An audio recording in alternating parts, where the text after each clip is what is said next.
Shalom, brothers and sisters. Welcome back. I thank you again for joining me today.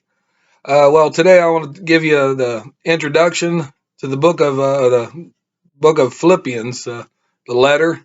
Um, and right here, I'm going to just do some fun facts. I'm just doing an introduction like I do in the past, for people that are interested in studying Scripture, like beginners or something. So right here, the date is basically was written between 61 and 62 CE. And here, the author, from both the narrative and early church fathers, it is established that Paul wrote this book more than likely while imprisoned at Rome. Let's see, the background here is this letter was written to the assembly at Philippi, an important city in the province of the Roman Empire. Philippi was named after King Philip II of Macedonia, father of Alexander the Great, which at the time was famous for its gold mines. It was here where Octavian Augustus won a significant battle and overthrew the former Roman Republic. As part of the Roman province, the people of Philippi were Roman citizens. Of all Paul's letters, this epistle is the least ponderous theologically.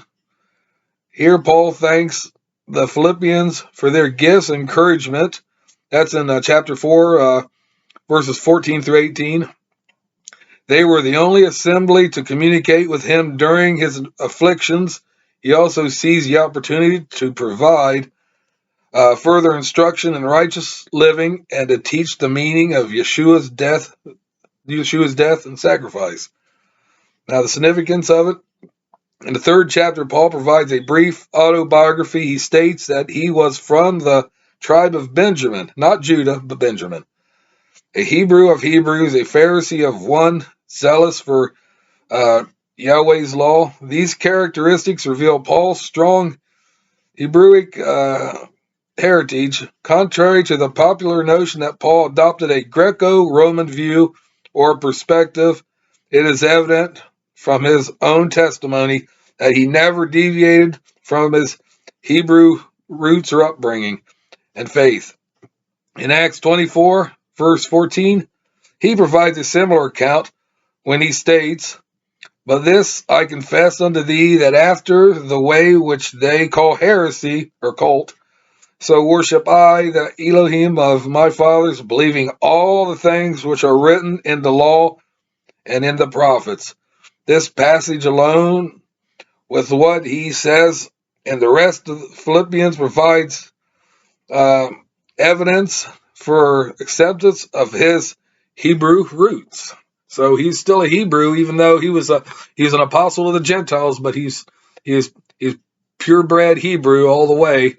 And he was, like I said, he still claimed he was a Pharisee. And modern churchianity, everybody thinks he was he forsook, got rid of them, forsook them, got rid of them, excuse me, just threw them out and said, "No, this ain't the way." But that's not true at all. Paul's letters and his speech and everything was complicated to understand, and it's easy for people to misinterpret him and see something in his writings that are not there clearly. So that was an introduction to the book, the letter, and it's important. And I encourage you guys to read it. It's not very big at all. Read it, study it, and let me know what you think about it in the comments below. And anyways, thank you again for joining me, and it's always a pleasure. And please give me a big thumbs up and hit that notification bell. And I'd appreciate if you subscribe and watch my other videos, by the way.